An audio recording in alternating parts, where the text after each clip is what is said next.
You mentioned that in the past 4 years you've been to Nigeria 14 times. How would you describe the business of makeup, the makeup industry entirely, between the first time you came and now? I don't really think there's been that much change in the last 4 years in the makeup industry, me coming to Nigeria, because the people that I see at the top are at the top and they've remained at the top, and I haven't seen any new people come through.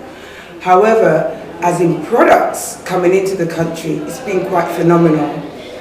I've seen a lot of brands come in, so there's a lot more products available to the masses. Makeup artistry, I think, is at its very early stage. There's a long way to go. And I can see, even today, by being here, I can see the hunger for education, for training. There's a passion that needs to be fed and need to be nurtured and looked after properly. I feel a lot of makeup artists feel abandoned. They feel frustrated. They feel like their creativity is being suppressed. That's what my observation is. Okay, would you say it's because of that not much difference? That's why you're bringing the Erica Freeman training? My training, when it does start, it's about self-expression. It's about allowing individuals to be creative globally. My style of makeup artistry doesn't exist. You can't look at someone and say, Erica trained that person by their makeup, but you can tell by their presentation and their confidence. So my Erica Freemantle brand is needed, I think, globally. Why I feel that Erica Freemantle can implement and slightly make a difference in Nigeria is because of my own personal journey. My own personal journey of insecurity, depression, frustration, and being told that I would never make it, which is what I pick up from the industry here in Nigeria. So I believe if I nurture those needs in people, the rest will speak for itself. Okay, being a non-Nigerian, what has the acceptance been like in this 14th? What is the acceptance of Nigeria, Nigeria, Nigeria? I'm in love with Nigeria. If Nigeria was a man, I'd sleep with him every night. Nigeria for me has embraced me. Each time I've come to Nigeria, I've not wanted to leave, and the people that I've encountered myself with have not wanted me to leave.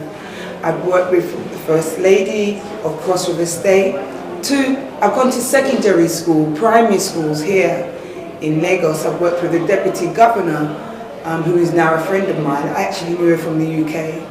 And she's invited me into schools, and I've spoken to little girls. So it's the opportunity and the wide spectrum of opportunity is why I love Nigeria. I am not Nigerian by first descendant, but I believe I am 3 or 4 descendants ago. Regardless of what people say, oh, you're not Nigerian, Nigeria is not the place to go, which I get a lot. Anyone that knows me as an individual knows that I have passion and I'm a businesswoman, and the two combined must be in Nigeria. Business is not always about money. It really isn't. Money can be created when you're in the space.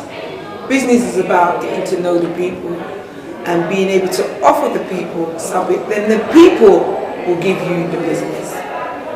That's what I believe. Okay, you also mentioned that the makeup industry in Nigeria is about to explode. What were you referring to? I said the makeup industry in Nigeria is about to explode. And what I mean by that is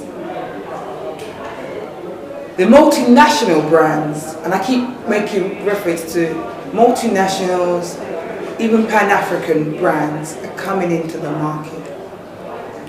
So obviously they've done their research and their homework, and they know that Nigerian women globally spend 7 times more than anyone else.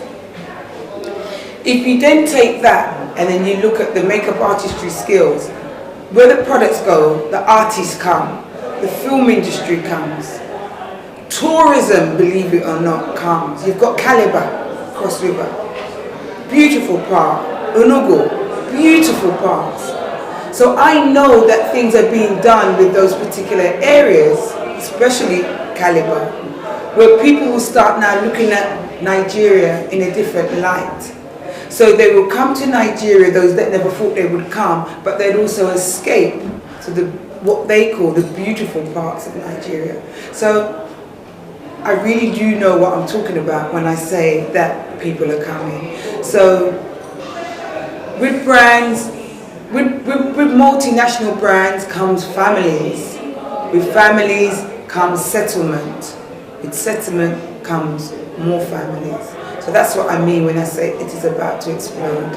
Okay, what would you say to the upcoming makeup artist who does makeup for wedding, does makeup for film, does makeup for music? What would you say? Get ready to lose your job. Why? Because of these brands that are coming, they're bringing with them their own makeup artists. So these makeup artists need to start to think like business women and men, and possibly get retrained if need be. They won't all lose their jobs, obviously not, but they really have to make themselves different to the rest, and they have to learn and know what their USP is.